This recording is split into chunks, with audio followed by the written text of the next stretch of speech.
Kui me räägime sellest, miks Charlie Kirk tapeti, siis on üks põhjus, mis on tõenäoliselt kõige usutavam kõigist tema surmapõhjustest ja kahjuks on see meie silme alt sisuliselt eemaldatud selliste inimeste poolt nagu nartsissistlik Candace Owens, kes on otsustanud teha sellest kõigest iseenda teema. Charlie surm ei ole enam seotud sellega, miks Charlie tapeti, vaid hoopis sellega, kuidas Candace Owens saab reklaamide kaudu rohkem raha teenida. Ja see on iseenesest häbiväärne, aga meie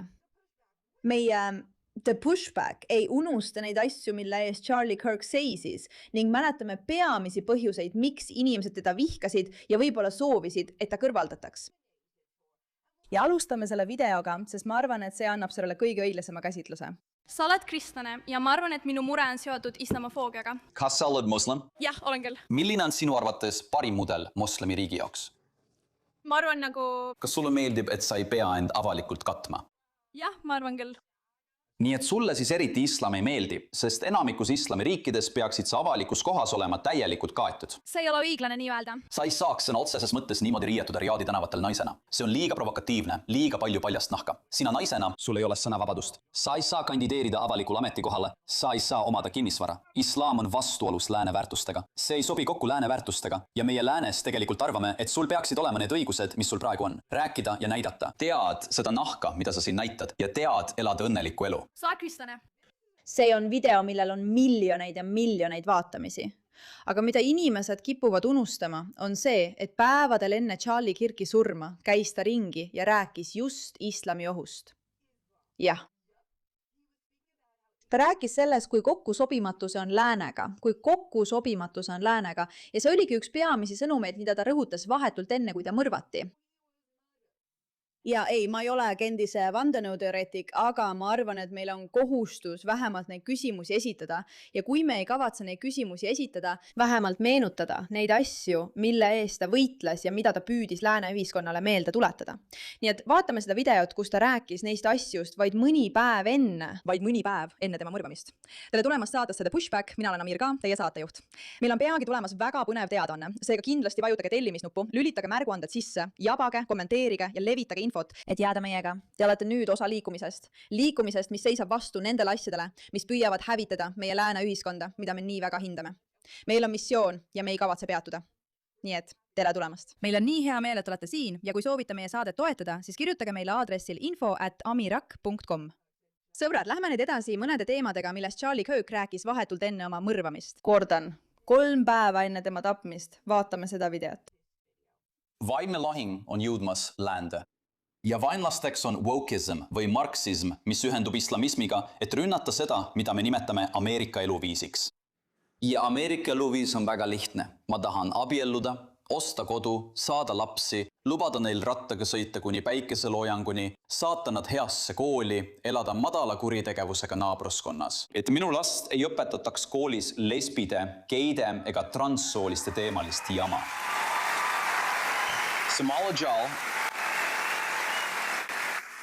Samal ajal ei peaks nad kuulma 5 korda päevas moslemi palvekutset. See on oolane.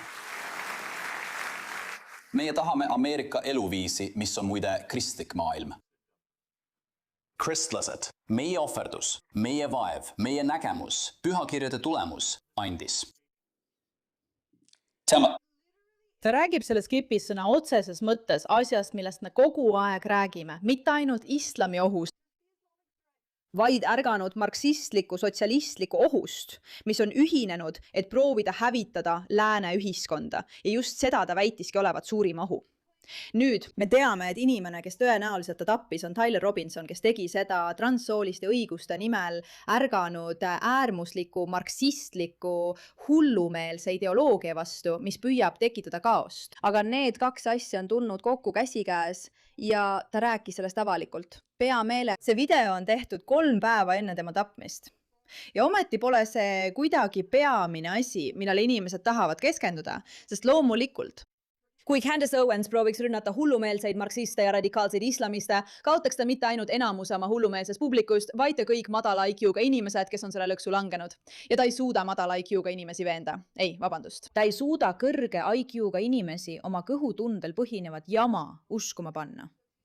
Nii et ta ei saa loomulikult kasutada seda kui kehtivat põhjust või seletust, miks inimesed võisid ta kõrvaldada tahta, hoolimata sellest, et me teame, et marksistid ja islamistid on ühed kõige ohtlikud, vägivaldsed inimesed seal väljas, aga muidugi miks see peaks olema põhjus sellele, mis temaga juhtus ja miks nad tahtsid teda kõrvaldada, nüüd kui ta nii enesekindlalt rääkis islamiseerumisest ja kuti lihtsalt teadmiseks. See on üks klipp, aga ta oli seal ja rääkis sellest. Ta rääkis sellest palju. Näiteks siin on üks tema säuts. Islam on mõõk, mida vasakpoolsed kasutavad Ameerika kõri läbi lõikamiseks. See on päris karm väide. Ja siin on veel mõned videod. Üha rohkem ja rohkem videoid, kus ta sellest räägib. Kui meie suurim linn on langemas islaamiusulise linnapea kätte, peaksime astuma sammu tagasi 24 aastat pärast 11. septembrit. Ja nii juhtuski. Mamdani võitis ja sellest ta rääkiski. Ja kõik on selle lihtsalt unustanud. Ja me peaksime endalt küsima, miks me saatsime kõik need 100 000 noored mehed ja naised võitlema Iraaki ja Afganistani, kui see ideoloogia jõuab ikkagi Ameerika Ühendriikide suurimasse linna, New Yorki. Ülevalt alla tuleb mõista, et see parasiitlik ideoloogia seisneb vallutamises ilma ühegi lasuta. Seda ei tehta tankide, miinipildu ja mürskude ega droonidega. Vallutamine käib sünnitusosakondade kaudu. Vallutamine käib sünnitustoas. Uute beebide masstootmine, kes tuuakse sisse massilise immigratsiooni kaudu. Ja te võite öelda, Charlie, sa liialdad. Minneapolise linnapeaks saab peagi moslem. Nii et peagi on nii Minneapolises kui ka New Yorgis moslemist linnapea. Kas sa arvad, et Ilhan Omar on Ameerika Ühendriikidesse assimileerunud või Rashida Tlaib või Zoran Mamdani? Kui me olen osa Ameerika Ühendriikidest, peaks meid huvitama, kui meie suurim linn on sellise ideoloogia küüsi langemas. Ja islam ei sobi kokku lääne tsivilisatsiooniga. Islam on vastuolus kõigi nende vabadustega, mida me naudime. Miss Charlie. Ja muide, loomulikult meil on siin faktikontroll olemas. Kõrk ütleb siin, et moslemite plaan on tulla Ameerikasse massilise sisserände kaudu, saada palju lapsi, ületada meid arvuliselt, kandideerida poliitilistele ametikohtadele, saada võimule ja siis muuta meie seadused šariaadi seadusteks. Ja täpselt seda nad teevadki, me näeme seda. Nii et üks küsimus, mis sul võib tekkida on, kui tõsine see probleem on?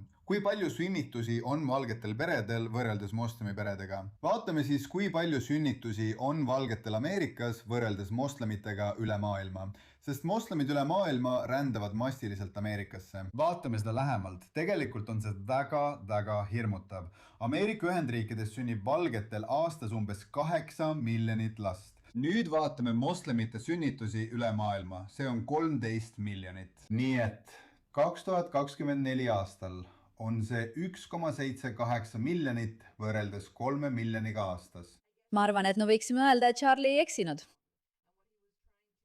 Ja see, mida ta üritas meile öelda, oli tegelikult võib-olla isegi täpne. Ta ei räägi ainult Ameerikast. Ta räägib riikidest üle kogu maailma, nagu me näeme Euroopas. Ma loodan, et teil tuleb hoog tagasi. See oli kunagi suur riik. Ma tahan näha, et see oleks jälle suur. Te olete vaid vari oma endisest minast. Te võite naerda ja irvitada nii palju kui tahate, aga riik, mis lõhestas aatomi, leiutas aurumasina, kaotas orjuse ja levitas common law'd üle maailma, suudab palju enamat kui see. Ja teie olemasolu viis meie olemasoluni. Ja mida iganes ma saan teha, ma loodan, et see riik leiab endale juhi või juhtide rühma. Ma ei ole siin, et teile poliitilisi nõuandeid anda. Ma vihkan, kui välismaalased seda ameeriklastele teevad. Teie võite teha, mida iganes soovite. Aga mul on üks soov, et maailmas oleks justkui midagi puudu. Tundub, et midagi on puudu, kui Suurbritannia või Inglismaa või mis iganes poliitiliselt korrektne asi ma pean ütlema, sest ma arvan, et Inglismaa, ma ei saa nüüd Inglise lippu heisata, mis iganes jama see on. Aga ole uhke oma pärandi üle. Te olete maailmale head teinud. Lõpetage vabandamine. Saage tagasi oma energia, oma elujõud. Saage tagasi see, mis tegi Inglismaast ja Suurbritanniast nii fenomenaalse koha. Ma loodan, et te saate selle tagasi. Ja ma loodan, et te lükkate tagasi multikultuursuse luigelaulu ning pöördute tagasi selle põhilise tõe juurde, et tugev Suurbritannia tähendab tugevat maailma ja seega tugevat läänt. Ja me saame seista selle eest, mis on hea, tõene ja ilus. Ma mõtlen, ilmselgelt vihkavad islamistid seda, sest neile ei meeldi inimesed, kes on nii enesekindlad ja kindlad oma väärtuste kaitsmisel ning teavad, mille eest nad seisavad. Ja tugev Suurbritannia on muidugi kristlik Suurbritannia ja see on vastuolus islamistliku arusaamaga sellest, mis toimub. Ma mõtlen, see on minu jaoks tõesti hämmastav, see on intervjuu, eks? Jällegi, mõni kuu enne, kui ta tapeti, vaata seda. Küsimus on, kas makroislaam on kooskõlas lääne väärtustega?